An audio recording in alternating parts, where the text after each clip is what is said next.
Picture speaks. அதில் இப்போ நீங்கள் பார்க்குற படம் நல்ல ஒரு ஹாட் கிளைமேட். அதில் ஒரு பையன், ரொம்ப டயர்டான ஒரு பையன், and a glass of milk. Okay, so இதை ரிலேட் பண்ணி ஒரு ஸ்டோரி, அதுலேருந்து நம்ம என்ன பாடம் கற்றுக்க போகிறோம் அப்படின்னு தான் பார்க்கலாமா. Picture speak.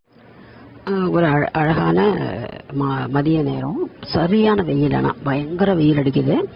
அப்போது ஒரு பையன், ஒரு 12-13 வயசு மதிக்கத்தக்க பையன் நடந்து வந்துக்கிட்டு இருக்கான். அவன் வந்து ஒரு எல்லோரும் சொல்கிற மாதிரி, இது அப்போல்லாம் பிரிவினையெல்லாம் இருந்தது இல்லையா, தாழ்த்தப்பட்ட இனம் அப்படி இப்படின்னு சொல்லிட்டு அந்த மாதிரி ஒரு இனத்தை சேர்ந்த ஒரு அழகான வாலிபன், ஒரு 14 வயது வாலிபன் வச்சுக்கோங்களேன். அவன் நடந்து வந்துட்டு இருக்கான். பயங்கர வெயில், அவனால் நடக்கவும் முடியல, பசி வேற, அந்த வெயில் வேற அவனை வாட்டி எடுக்குது. உடனே 2-3 வீட்டு கதவை தட்டி, அம்மா எனக்கு கொஞ்சம் தண்ணி கொடுக்குறீங்களா அப்படின்னு கேட்குறான். அவங்க இவனை பார்த்தோன்னே, அவனை தெரியும் அந்த ஊருன்றதுனால, அதெல்லாம் கொடுக்க முடியாதுப்பா அப்படின்னு சொல்லிட்டு துரத்தி விட்டுறாங்க.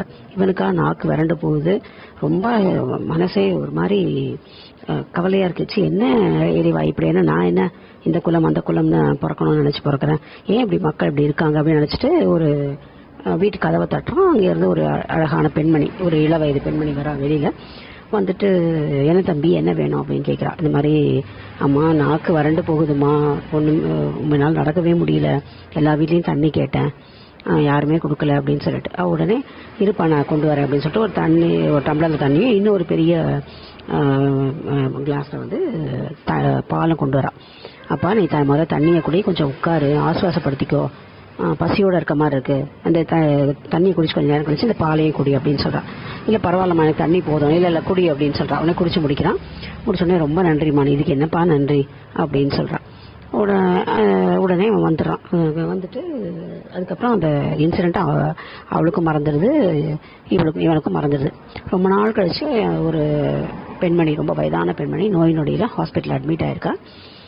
அவனை எப்படியும் டாக்டர்ஸ் எல்லாம் சொல்கிறாங்க, கொஞ்சம் நிறைய செலவாகுமேமான. இல்லை பரவாயில்ல, இவங்க எங்கள் வீட்டு பக்கத்தில் இருக்கவங்க தான், நாங்கள் எங்களால் முடிஞ்ச வரைக்கும் நாங்கள் கலெக்ட் பண்ணி தரோம், என்ன ப்ராப்ளமாக இருந்தாலும் நீங்கள் பார்த்துக்கோங்க அப்படின்னு.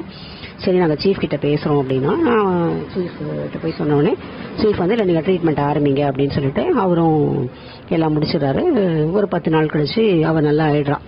ஆனோடனே பில் கொடுங்க அப்படின்னு சொல்லி கேட்குறாங்க அங்கே இருக்கிறவங்க.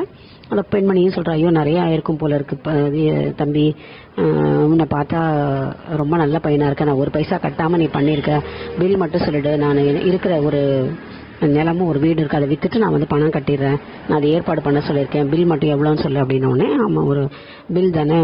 அந்த பையன் சொல்கிறான், அந்த பெரிய டாக்டரை கொண்டு வந்து தராராம் அப்படின்னு சொல்லிட்டு அந்த சீஃப் டாக்டர் வரான், அந்த கவரை கொண்டு வந்து கொடுக்குறான், இதாம்மா பில் அப்படின்னு. அதில் வந்து எழுதியிருக்கு, this amount is not more then that a tumbler of milk given அப்படின்னு போட்டு கொடுக்குறான். இவனுக்கு ஒன்றும் புரியல. உடனே நான் போய் பார்க்கணும் அவரை அப்படின்ட்டு போய் பார்க்குறான். அந்த பையன் அவன் எழுந்து நிற்கிறான். என்னப்பா எழுதியிருக்க என்னமோ அப்படின்னா, அம்மா சின்ன வயசில் யார் வீட்லையுமே தண்ணி கூட கொடுக்க மாட்டேன்னு சொன்ன போது நீ கொடுத்த இல்லையா ஒரு டம்ளர் பால், அதுதாம்மா இன்னைக்கு ஒரு என்னை திருப்பி உயிர் பிச்சுது, இன்னைக்கு நான் ஒரு பெரிய டாக்டராக இருக்கேன், அதுக்கு என்னால் கொடுக்க முடியுமா அப்படின்னு சொல்லிட்டு கேட்குறான்.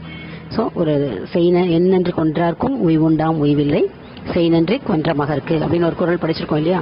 ஸோ செய்த நன்றியை நம்ம என்றைக்குமே மறக்கக்கூடாது அப்படிங்கிறதுக்கு தான் இந்த கதை. நன்றி.